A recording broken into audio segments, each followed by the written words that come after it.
So guys আজ আমরা করব একটা গিজার ইনস্টলেশন গিজার লাগাবো আর সেই গিজারটা কিভাবে লাগাতে হয় সেটাই তোমাদেরকে দেখাবো। তো প্রথমে দোকান থেকে একটা ওরিয়েন্ট কোম্পানির 5.5 লিটারের গিজার নিয়ে চলে এলাম। তারপর গিজারের লাইনটা দেওয়ার জন্য সুইচ বোর্ডটাকে খুলে ফেললাম আর সুইচ বোর্ডটা খুলে দেখলাম যে গিজারের জন্য যে তারটা ফেলা আছে সেই তারটায় লোড দিলে গিজারটা চলবে না। তারপর আর কি গিজার চালাতে হলে তো লাইন বানাতেই হবে, তাই ঘরের আউটসাইড দিয়ে আমার মিস্ত্রি স্টেট পাইপ আর তার দিয়ে গিজারের লাইন বানাতে শুরু করে দিল। দেখো গাইজ আমি তারে পাইপ গলাতে এসেছি কোথায় আর কাজ হচ্ছে কোথায়। এই দেখো এখানে তারে পাইপ গলাতে এসছে, এই যে স্টেট পাইপ গলানো হচ্ছে আর কাজ হচ্ছে কোথায় দেখো, চলো দেখাচ্ছি। দেখো এই যে যাচ্ছে, দেখো 2 নম্বর প্ল্যাটফর্ম থেকে ট্রেন ছুটছে আর কাজ হচ্ছে দেখো। এই যে আমাদের স্পাইডার আর মিস্ত্রি দেবাদা।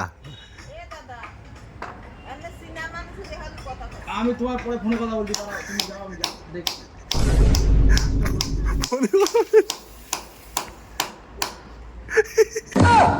হাসিস কেন? সবকিছুতে ফোনে কথা বলছে। ওই বলছে ওই দিদার সঙ্গে নাকি ফোনে কথা বলবে, ওই দিদার সঙ্গে, ওই দিদার সঙ্গে। এই যে আমাদের স্পাইডারম্যান মিস্ত্রি। তো ফাইনালি আউটসাইডের স্টেট পাইপ মারার কাজটা কমপ্লিট করে বাথরুমের ভিতরে পুরনো বোর্ডগুলোকে সব বাদ দিয়ে নতুন করে বোর্ড লাগিয়ে ইলেকট্রিক লাইনের কাজটা কমপ্লিট করলাম। আর গাইজ লাইনের কাজটা শেষ করতে গিয়ে এতটা বেশি দেরি হয়ে গেছে যে আজ আর গিজারটা লাগাতেই পারলাম না।